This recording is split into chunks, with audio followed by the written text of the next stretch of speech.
Starting with the Star Spangled Banner is not going to be the way to go because it's too difficult. The range is like this, and the skips and the jumps. So you don't want to go full Roseanne Barr or anything like that, Isn't it also funny that like people always make fun of people when they can't do the national anthem well, like when like singers don't do it well, and it's like, don't do that. Like, I'd like to hear you sing it because it is a difficult song to write. It's so hard to sing. It's so hard to sing, and you have to do it a cappella. Yeah. Without changing keys or modulating to a different key. And are we recording?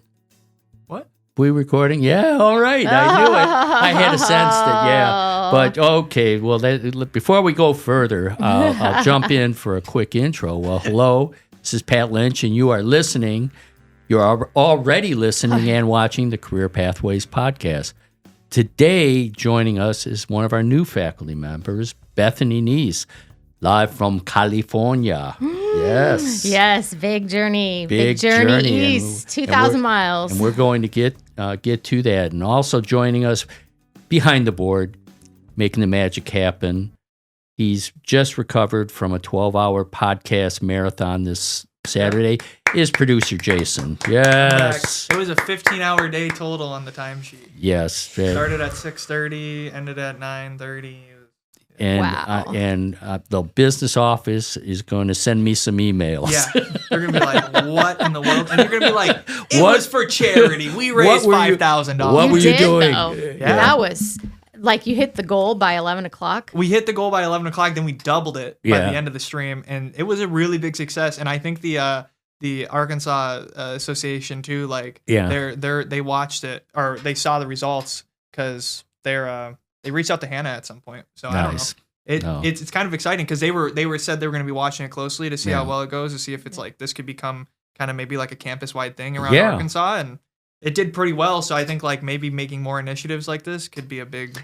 No, and just with Hannah, Kari, Cheyenne, and you, just what you pulled together, because we got one day notice to change venues, and we had to set up a new studio, and I say we when I when I didn't I wasn't involved, and but that you did all that, and then the way it was filmed was and it worked out was fantastic. It ended up looking really well. YouTube wasn't happy with us for doing 12 hours. They cut off the last like 8 minutes because of like some dumb reason. I recorded it though. So I got the last part where everybody's getting teary and stuff. But no, that got cut out of the live stream. But we're gonna re-upload that like either unlisted or maybe just publicly, whatever we decide to do. But yeah, it was really cool, and doing it in such a short time.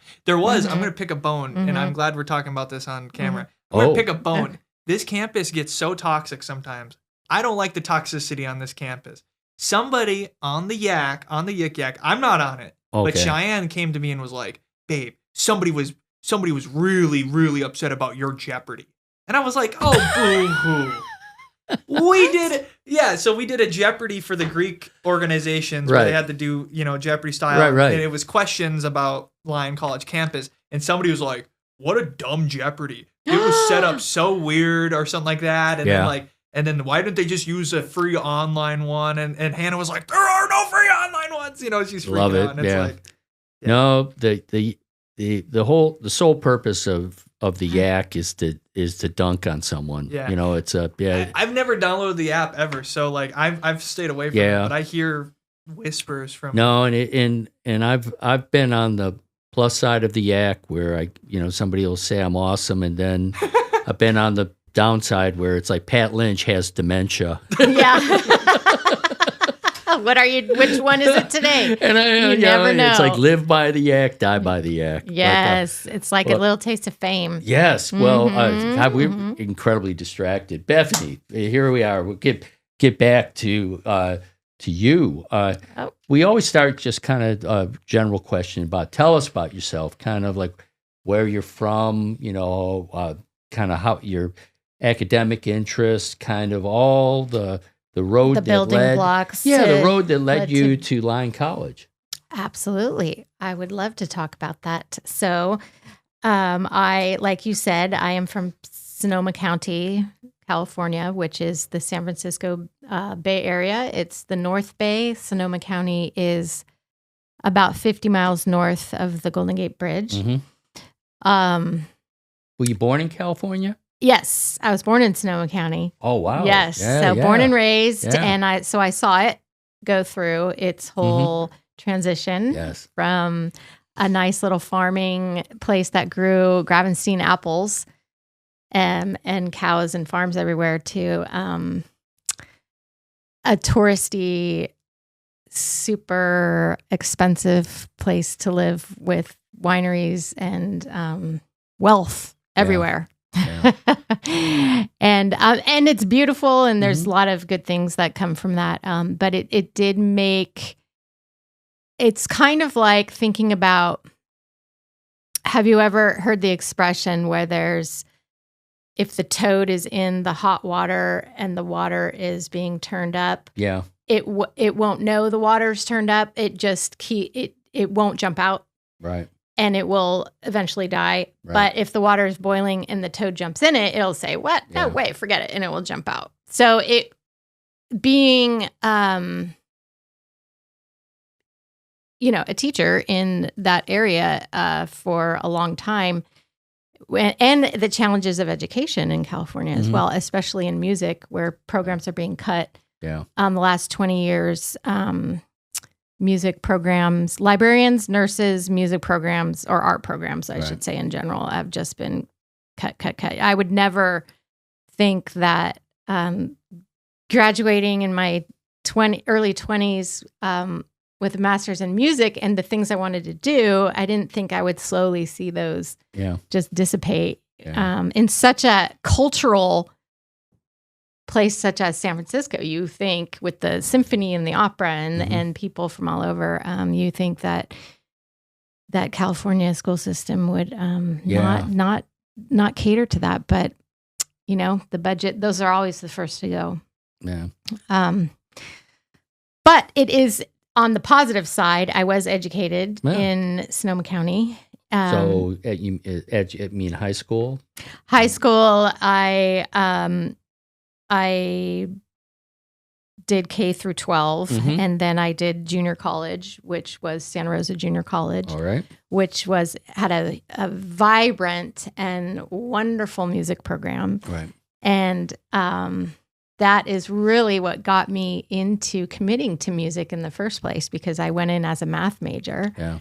And I was thinking I would be an accountant or something, serious, mathematical, and my father was a math major. Okay. My brother graduated UCLA, math major. Yeah. And so I was just always pretty good at math. So I just thought, I'll just stick with that. And I found myself always in the music department. And then I dreaded going to my math classes. Yeah. So it became really easy that I needed to switch after the first semester. Wow. Plus I was flunking calculus. So that good motivator. Is there something with the mind in terms of how a math major would be drawn to music? Because people would think, no, they're like polar opposites, but I don't believe that's the case. No, and they're not opposite at all. In fact, if you have a mathematical brain, you will be drawn to the theoretical aspects of music. A lot of people, I think that belief is out there because you have math people are very logical and processed, and there's an answer, like English degree is, there isn't one answer. You're writing papers, but in math, there's a way to do it, and you have an answer. And so people tend to think that the creativity that you need to be a musician and an artist is not going to be found in a mathematician. Right. But I think that could be furthest from the truth because the music theory, if you study and know music theory, it is as complex and goes as deep as calculus, math. Yeah. It's patterns. It's based on arithmetic. It's the circle of fifths is the do you know music at all? When I say the circle of fifths, no. Okay. And Jason, do you know when I say okay? I Perfect. just I could say anything. Piano. I could say anything right now. Yeah. I just started learning piano.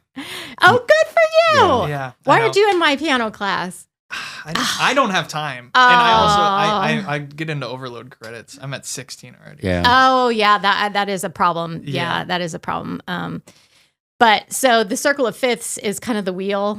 Okay. And you can look it up, and people usually see it, and there's so many symbols on this wheel that it's frightening to even look at.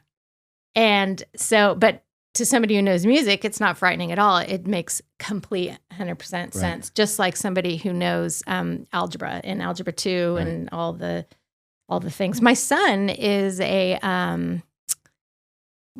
both my children studied piano, and I forced them to do kindergarten through 6th grade. And I said, after 6th grade, you can quit. Right. And so they, complained the whole time.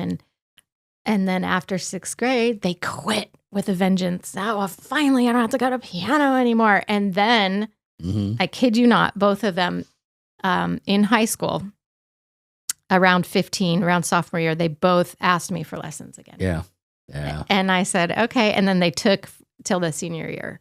So they both play piano, but my son is studying mechanical engineering. So the math, and music kind of combined again. That's awesome. Yes. And my daughter's very good in math too. Oh. She's studying to be a nurse, which is also, scientific and all that. But she was always really strong in math. She always likes taking the math courses in her music, or in her nursing program.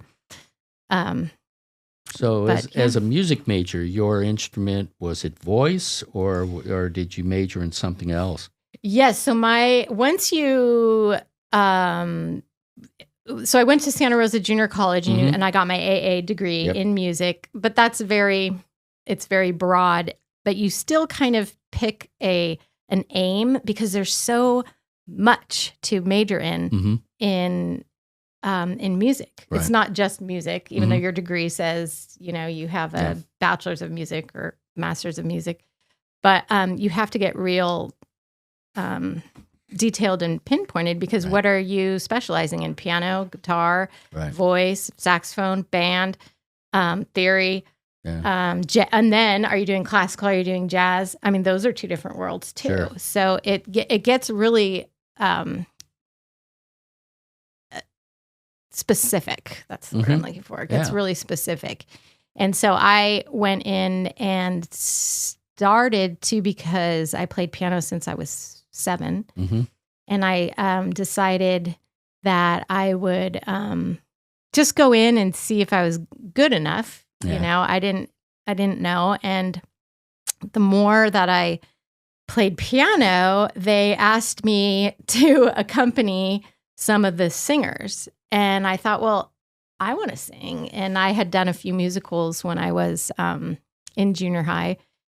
But I never took voice lessons or anything. Right. And I thought, well, I'm not really a singer. I'm more of a piano player. But I really wanted to sing. I just really, really wanted to. So I auditioned for the class and I got in, and I auditioned for the chorus and I got in, and I'll never forget my first voice class. Yeah. I was terrified. Yeah.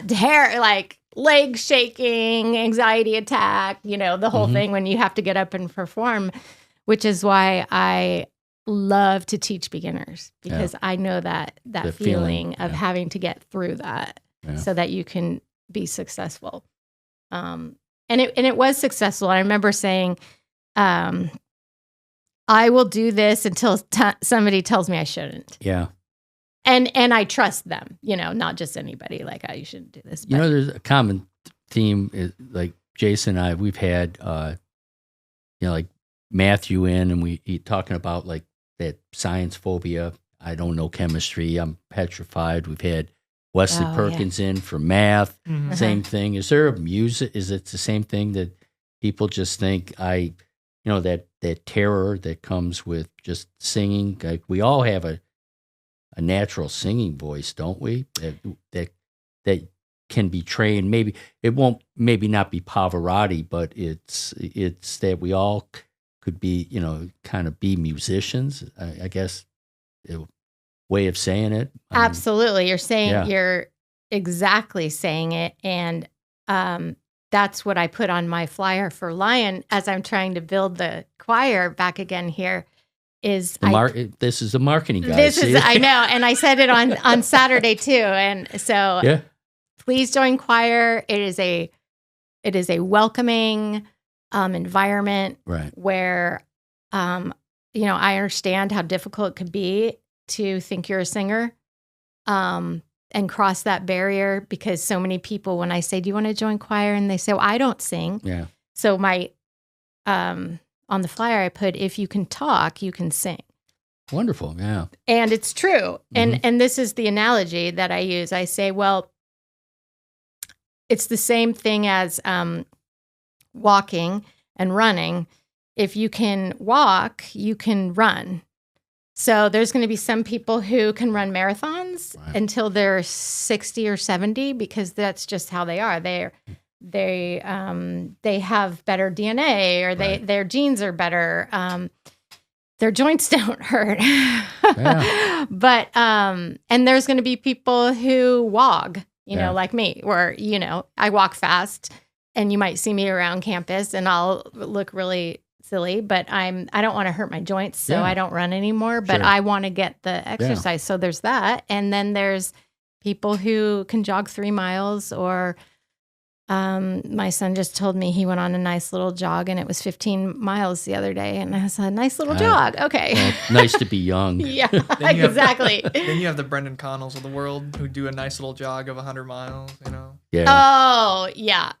So there's the point is there's so many levels. So it's the same thing. If you can talk, then you can sing at some level, and let's find out what that level is, and I'll help you get better, because I've done it for 23 years. At like a human level, what does that do for somebody that all of a sudden now it's like, I'm creating music. There must be just something that will just lift someone up, that they where they think I'm not a musician. Almost everybody loves music of some sort or another, and now all of a sudden I'm creating music myself, being in a choir or whatever it is. Do you see that, or how do you explain all that? Yeah, well, there's many levels. Yes. So when you say that, my mind goes to 100 different places, because I could say, I see that every day. Mm-hmm. People getting more confident in music, and especially singing. And I always would. I had one boss when I was the artistic director at a trauma-informed care center for a decade. Mm-hmm. And I was doing music, and I said, my job isn't to teach music. My job is to build confidence. Yeah. Yeah. And through the building of confidence, the music will come out. Right. And especially in that environment where students come into that environment, they've lost all hope for their lives.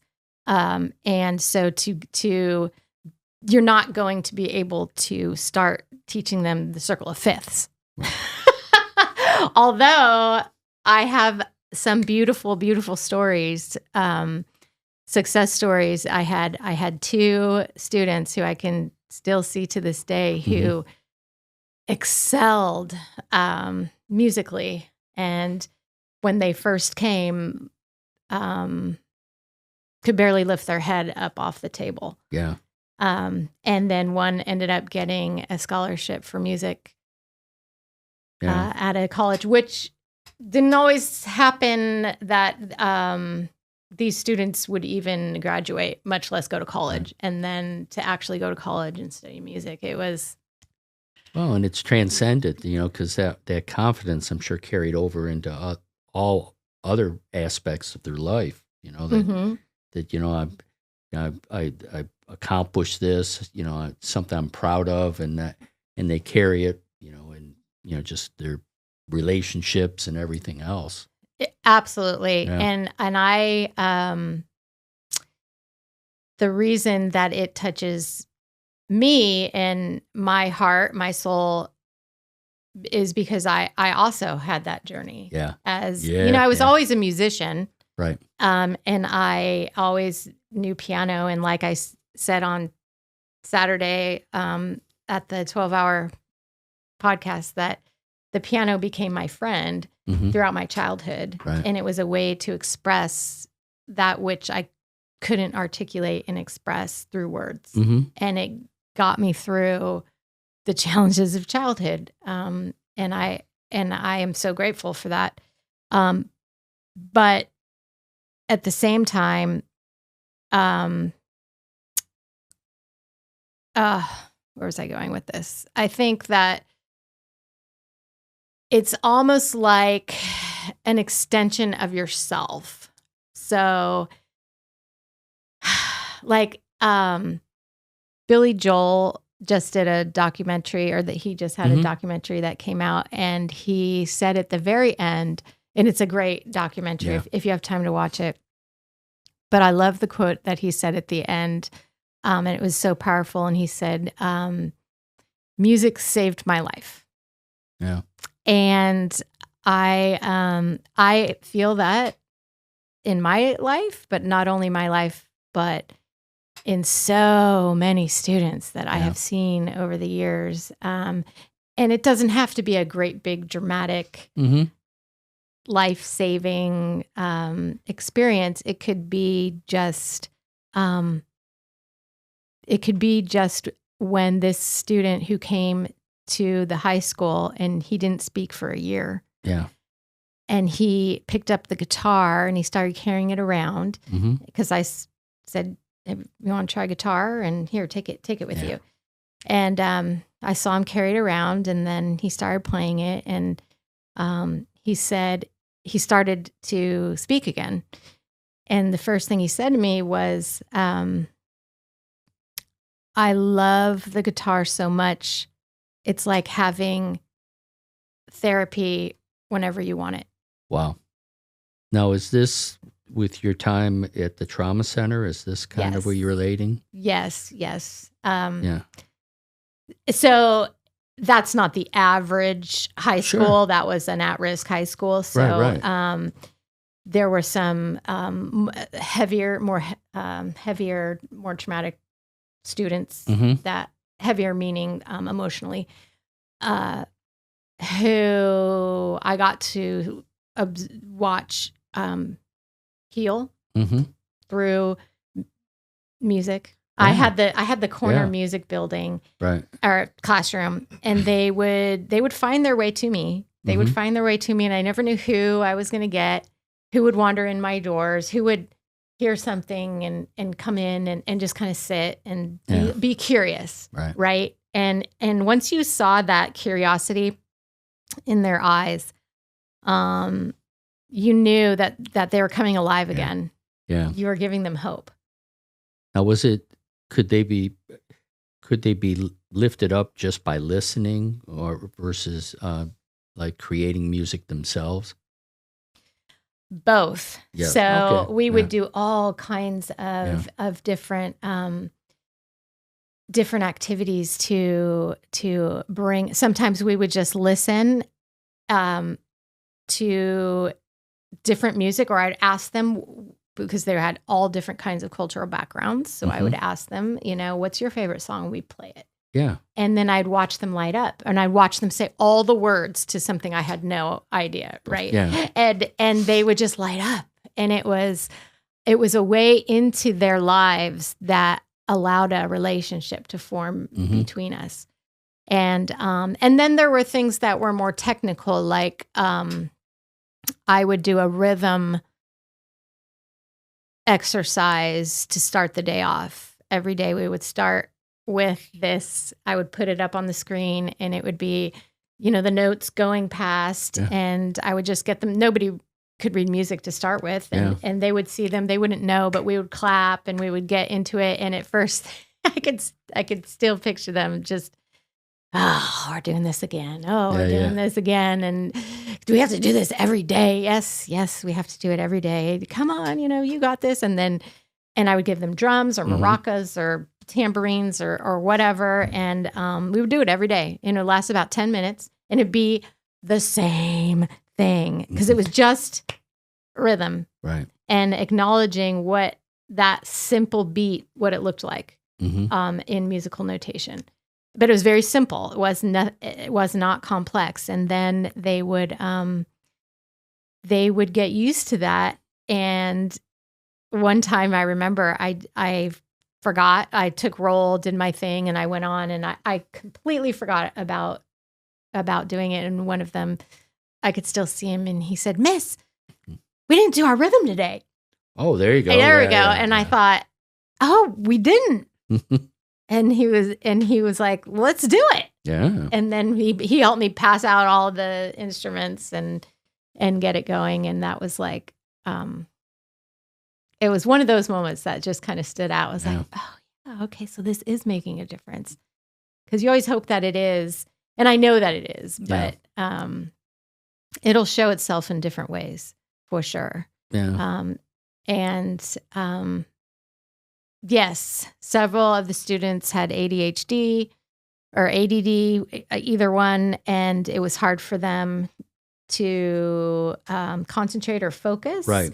And students that have dealt with a lot of trauma in their lives have a hard time concentrating and focusing. Yeah. So you have to approach it differently. And so we would listen sometimes to some really calming music. If you go on YouTube, you can research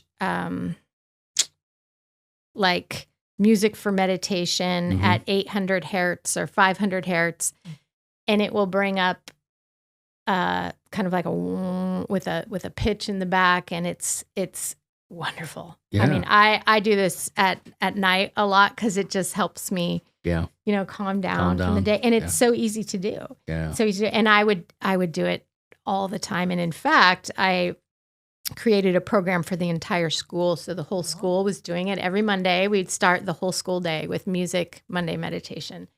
And I would send a link to all the teachers. And because we had kind of like a homeroom type check-in advisory, check-in, how you doing? How's everybody doing? What we all had a number, like I'm feeling 8 today out of 10 or 5 today out of 10, just how are we feeling today? And so this was part of that every Monday. Yeah. Where and the way that we would do it is you put your feet flat on the floor. All right. I'm going to give a little demonstration here because it's important to have the right posture, the right frame of mind while you're doing this. But if you put on that relaxing music and you start to kind of breathe with it, and you close your eyes and your feet are flat on the floor, you're going to envision the breath when you breathe in through your nose. You're going to envision that it's coming through your feet, up your legs, all the way up to above your head. Mm-hmm. And then you hold for about 4 counts, and I'll do this in a minute. And then on the out breath, it could be through your mouth or your nose. It doesn't matter, but it has to be longer than the in breath. Yeah.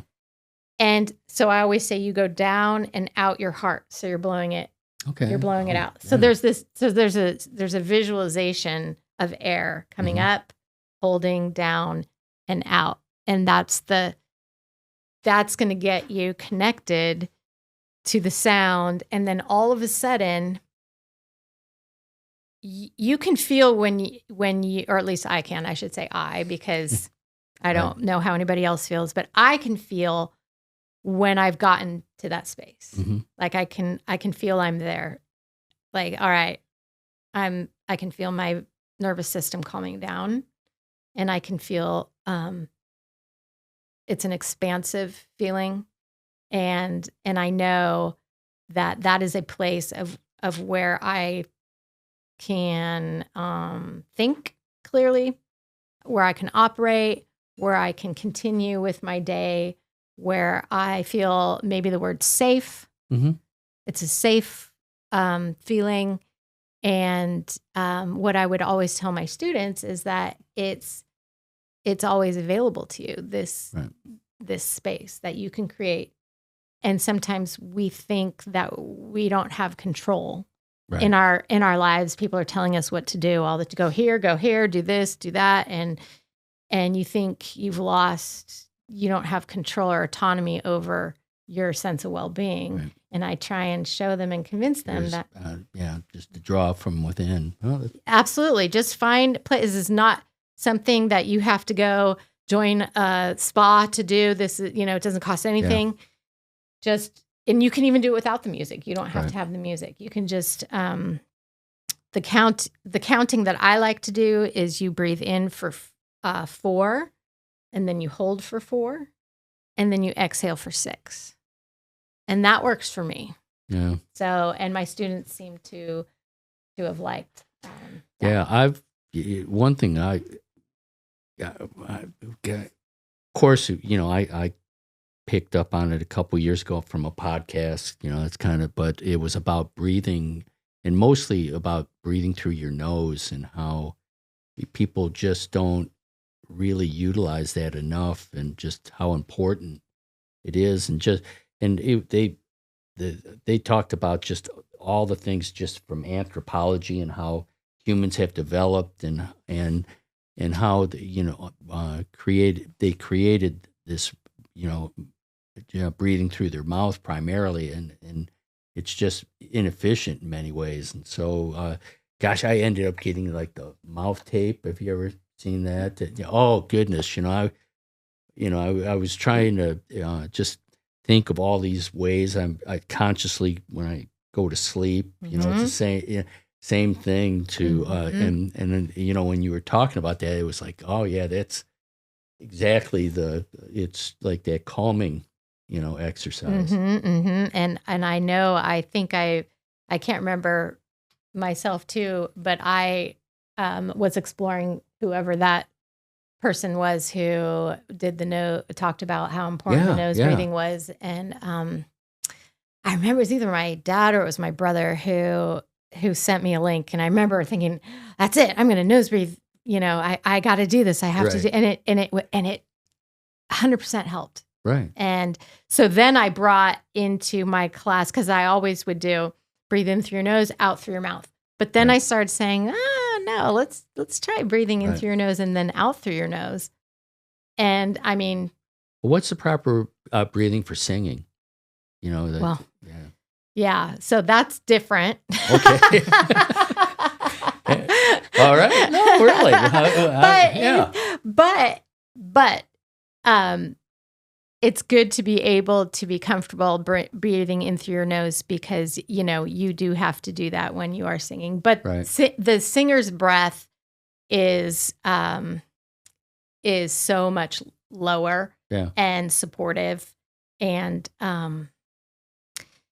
you'll hear terms like breath support. And I'm teaching a voice class right now that's been so much fun, because the students are really learning about how low the breath actually needs to come from in order to be able to sing high successfully without it being strained. Yeah, which you get nodes, I guess. That's the downside of nodes is yes, you don't want to get that. And you can hear even in my voice that I've been talking and teaching all day. So your vocal cords get, and when I'm teaching, I'm also demonstrating singing. So I have to sometimes be careful that I'm not overdoing it, but because you only have 2 vocal folds, and that's all you have. Well, we got the circle of fifths. Yes. And now 2 vocal folds. Okay. Folds, vocal cords. Yes. Some people call them vocal cords, but they're actually vocal folds. Right. you look at them, if you look at them under the microscope, I mean, really, you're like, oh, that's what's in there. And I tell my students too that if you took your vocal folds out and you put it in your hand, it would be about the size of a dime. Wow. And they're very small, and you put it right there, and that's all you have. Yeah. So, if you are serious about your singing and you want to really take care of your vocal health, then you should definitely not be a smoker. Right. You should drink lots of water. Teas, hot teas and honey are so good. So good. Don't yell and scream. So don't go to any football games. Just kidding. I'm just kidding. But you want to take care of them, right? So that you have them for a lifetime, because you can tell, especially as we age, right? So why are you looking at me when you? Yeah, because I can't look at Jason. He doesn't know what I'm talking about when I say I'm not aged. Fair enough. You're not aged. Yeah, we have to. It's at this age where it starts to show. Yes. If you haven't taken care of your vocal cords when you hit middle age, it's going to start to show that, and that's why people get raspy voices. Smokers, especially if they've been smoking their whole lives, right? It starts to show. Yeah. So you when you're at the high school, then what was the next step? So, like, as far as your career journey, did you end up in teaching at the college level? So I started right out of my master's degree. I started adjunct at the Santa Rosa Junior College. And I went back to where I was, and I taught voice 101, I think it was. And I had two classes, and then I also taught inside my home in a private studio. And I had just had my daughter. Yeah. So, but again, this was Santa Rosa in the 2000s. Right. And then I had my son shortly after, and becoming a mother, which was the greatest journey ever. And the thing I am most proud of above everything, of them. And, but it was difficult to manage, being a mother of two babies under 2, and my own music business and teaching at the adjunct. And, then my husband was working, full time. And so I took a little break, and then when I went back, they had started to cut the music program. Yeah, of course. Yeah. So that's when it started, right? And my daughter was 2, and my son was a baby. Yeah. And it was sad, because it was where I wanted to be to bring back music, because I had just graduated from the Conservatory of Music in San Francisco, and I was so excited to move back to Santa Rosa from San Francisco, and I swore I'd never leave San Francisco, because it was in the 2000 or I think it was 1999. It was it was so beautiful living there. Yeah, for 2 years, but I did, and I moved back to Santa Rosa to be in that community. But getting back to the high school for at-risk youth, it was that experience that led me to pursue my doctorate, which I just completed 2 years ago. So I knew I had to bring something to the table in music. And from what I was, what I've always felt my whole life, what I had seen, especially in that decade, because I learned so much, not only about education and trauma right. and what it does to people, but I also learned so much about myself as an educator. And so that's when I decided to pursue my doctorate online through Grand Canyon University, which was an excellent program. I really enjoyed it. And I did my dissertation on music and how it influences your well-being. Oh. And so that year that I wrote my you write your dissertation, it takes longer than a year, but you dedicate a year just to that, and you're not taking classes anymore. Right.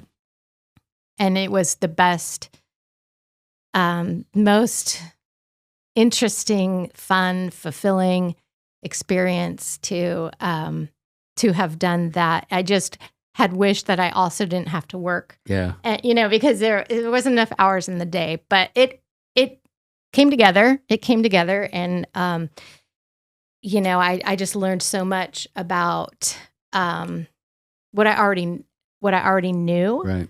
But at the same time, it was enlightening because it was like they were saying what I've known for myself, what I've witnessed in students, and what I wanted to be able to express to people with some validity. Yeah. Because I did a study on this, and this is this is not me just saying, oh yeah, music creates well-being. No, it really does. When you defended your thesis, did you have to sing it? Oh, the thing is, I would have been so much less nervous if I had to sing. Right. If I had to sing my defense, I would have been so much more comfortable. There you go. But no, I was not able to sing it, unfortunately. But I would have really enjoyed that. Yes. So you're now here at Lyon, and so we've talked about trying to build the choir. Kind of what classes are you teaching? Kind of, do you have like kind of short-term, mid-term objectives in terms of what you want to do here at Lyon with our music program? Oh yes. Oh yes. Oh yes. Oh yes. So when I applied for the job, and I was so excited.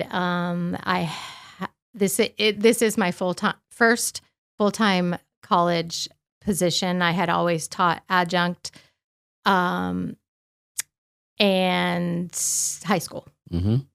And after I went to the trauma informed, I went to the other side of socioeconomic class, and I taught for 3 years at a private Catholic high school, and I did work there before coming here. All right. So that experience was wonderful, but I knew that I always wanted to teach college music. Yeah. Full time, and that just wasn't happening. Yeah. Where I was. So I said, I'm going to start applying outside of California. Yeah. And so I did. And then I was so happy to come to Lyon. Right. And I've loved it here. It's been such a smooth transition, and people are incredible and nice. So my vision and my hope is to bring the choir back again, because for 1 year, the choir director left last year. And so the program dissipated. Right. And they had to wait a year to rehire. And so during that time, Mr. Christian also came last year and started with the bands. And the choir director left, and he was so wonderful to keep the music program at least alive with the band and the orchestra, and history is his strength. And so they were looking for somebody to complement what he could bring to the table. And so when I met with him, our strengths were so opposite that it was the perfect match. Yeah. Because I'm not strong in what he does, and he is not, or didn't want to do, or isn't. That's not his strength in what I bring to the table musically. So again, we're both strong musicians, but what we do is so different. So that's a perfect example of how many different avenues you can go with music. But so I'm bringing the music program back. So I'm teaching 6 classes and like 6. everything. Yes. Oh, wow. Okay. Yeah. It's a that's the overload. It's the overload. But that's not sustainable. Right. So it's just to get the classes back, right. to let people know that music is here, and you can now take music appreciation. You can take music theory. These are all the classes I teach. Yeah. You can take musicianship, which is the paired class to music theory. Voice class, which gives you the basic fundamentals of singing, and choir, and piano class. All right. I teach classical piano because you have to take 2 years of piano no matter what major you have, because the piano is the basis for all music theory. Right. So the major requires that you take 2 years. Right. So I'm teaching all those classes right now, but we just hired a wonderful Dr. Sky Hart to adjunct. He's the accompanist for the choir. Mm-hmm. And then he's a piano organ master, and he's going to accompany our choirs. And also he's adjunct to take the advanced piano students. Mm-hmm. And then the hope is to be able to veer me into more just voice and choir. Right. And so we're going to just build it right back up. With this being a podcast on careers, yes. What advice would you give to a student that wants to be a music major? Because, you readily admit, there's some real challenges to music, but mm-hmm. the world does need music teachers, music majors. So what advice would you give them? Yes. And I am still optimistic, especially after coming to Arkansas and seeing a state that is thriving mm-hmm. musically. And I'm not just saying that. I actually went to the conference the first week I was here. I moved, and then I went right to Little Rock and did the choir conference of all the K through 12 educators in one place. And I shed a tear in that conference because everyone in the room was thriving, working full time. Like, just music was so live here. Yeah. And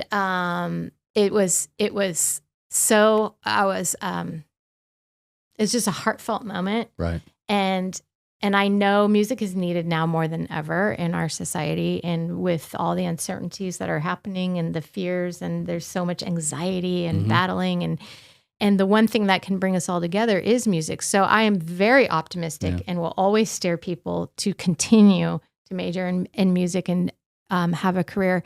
You can, like I was saying, here's just 3 examples of Mr. Christian, myself, and Dr. Hart, who all have college degrees in music, but we all do completely different things. Sure. And so there's so many avenues. You can mm-hmm. go performance, right?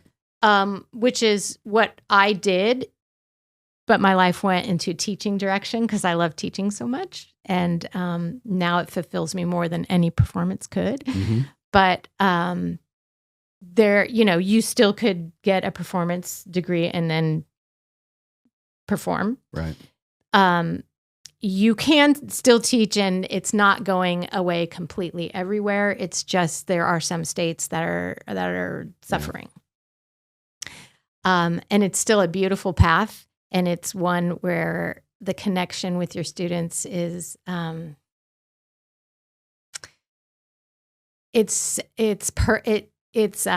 an exchange mm-hmm. of I think more than just knowledge happening in those musical lessons. Right. So I encourage people to still go for the teaching career in music. Mm-hmm. You'll find it, and it's needed. And there's also the technical side. So Jason's doing all of this, but you can be that person in music. Studio, so you have so many ways to create music now. I even made my own CD, on GarageBand, which was even, I think, 10 years ago that I did it, and it's even excelled since then. But I had lots of students record their own. We had a little recording studio where they could record that. They like to rap and they like to do things, and we would record them. And so if you are an engineer, a music tech engineer person, there's a whole world for you in that. There's you can be somebody who writes music, a composer. So you can write music for, let's go way up here. You can write for movie scores, right? I mean, and it doesn't have to be Hollywood. I mean, you can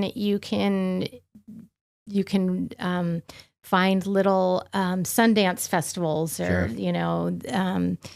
movies that need background music, or just videos that need background music, or whatnot. My nephew was he was a commercial artist. Him and his wife out of Portland, and it was a really real nice music scene there, and it's just so hard to. He made our intro. Yeah, our intro to this is his. Oh, that's so great.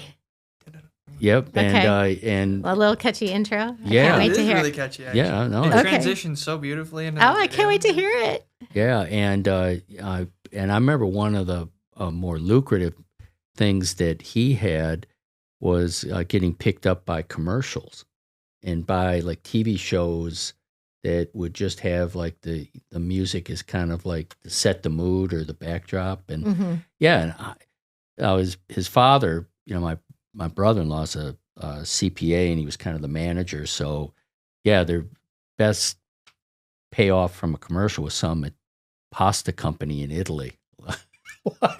How they even picked it up, who knows? But but they ran it. The commercial was successful, ran for a while, and that was something that worked out for him. And wow, yeah, but commercial, making it in the music business is just so darn hard. It is hard, and I would say if you like to teach music, and I know people always say, try to get that, but fall back on the teaching, and and for me, it's kind of what happened, but my fallback is it turned out to be the real love. Love. And you definitely shouldn't teach if it's not in your heart. But if you love it, like go for the gold. Yeah. But still pass your knowledge on to your students. Right. And I feel like you'll still find joy in that. I think I do believe, and I hold high hope for that there will always be a need. There will always be a need for music teachers to lead, to be role models. My role model was, and he was at the Santa Rosa JC, and we called him Doc, and he was Dr. Spranger, and he was there forever. And the amount of students that went through him and did music because he was so influential on our young lives. And I'm thinking of the crew right now. And this was, 30 years ago. Wow. Don't get that with AI. Yeah. Yeah. You're not going to get that. And just I have to believe that will never die. Yeah. Yeah. I don't think it will. Yeah. So if you want to major in music, be confident, that there are enough places like Arkansas where music is thriving, and there's opportunity and exchange, and people still know the importance of humanity, human to human, the well-being that you get from the relationships and the connections you make through music. Wonderful. Well, I guess one last thing, and this is kind of a reunion of sorts, that Bethany and I, as new faculty, we decided that we were going to get into the Lyon raft race, and so we went put and all you have is cardboard and duct tape, and that would go. We can handle that, and so we arrive at the race. And maybe it was a little foreboding because people kept commenting that your ratio of cardboard to duct tape seemed incredibly high, and we didn't quite put that together until we were in the middle of Bryan Lake. Yeah, it needs to do about 80%. Till we were sinking. Till we were sinking in the lake. You need about 80-20 on that. And we didn't when we were nobody gave us that memo. Nobody gets any memos, though. Let's be real. Well, I mean, the students kind of do. No, the students knew. Well, like they always do. They always know. The thing is, the core. Some of the core 100 people are like the student teachers, whatever they're called, helpers. Yeah. They're smart enough to know, like, because they did it. Yeah. But like faculty don't get that. No, and so we and we were proud of our boat when we made it. We were proud of it until we came out and saw the students' boats. Or rafts. Sometimes the students go a little too crazy. Yeah, and I think they world's ugliest boat. There's been a lot of accusations about using waterproof duct tape stuff. Oh, no, we didn't have any of that. But you know what? I feel like if we hadn't got stuck in the beginning, I feel like we would have made it. We did so good. Yeah, it was just we couldn't get it. Yeah, but we made it exactly the middle. It disintegrates, and then we got to swim. And then we had to swim in the lake, which was just It was. I heard it. Does it smell? Yes. Yeah. Smell. Oh yeah. It's truly awful. I went out and I tried to hug people. I don't know why they didn't want to hug me after that. And we're like a bacteria sponge. Oh, bacteria. It was so gross, but it was worth it. Oh, it was worth it because we have that memory now. Yes, we do. Forever. And I knew it was going to be you and me in that boat. We went out and sank together. We did. While the rest of our team stayed on the shore and waved at us. Indeed. Well, it's a great way to close. Thank you, Bethany. Oh, thank you. Thanks for having me. I'm happy to be here at Lyon. We're thank happy you to so have much. you. Yeah, okay. And we're always happy to have all of our listeners and watchers of the Career Pathways podcast. So we have a couple more new faculty members coming up. So please stay tuned to that. And we never, ever can close out the podcast without producer Jason giving you the wise words on where you can find the Career Pathways podcast. Jason, what say you? I think you guys could have needed some of this when you guys fell in the lake. Yes. You can find the Career Pathways podcast on 99.97% of platforms, the same number of germs that get killed with Germ-X. There you go. You guys needed a little scrub, I suppose, after that. So a full dousing. But again, thank you, Jason. Thank you, Jason. Bethany. Yeah, and thank you all the listeners and watchers. And please like, subscribe, for the podcast, and we'll catch up with you again on another episode. Thanks again. Bye.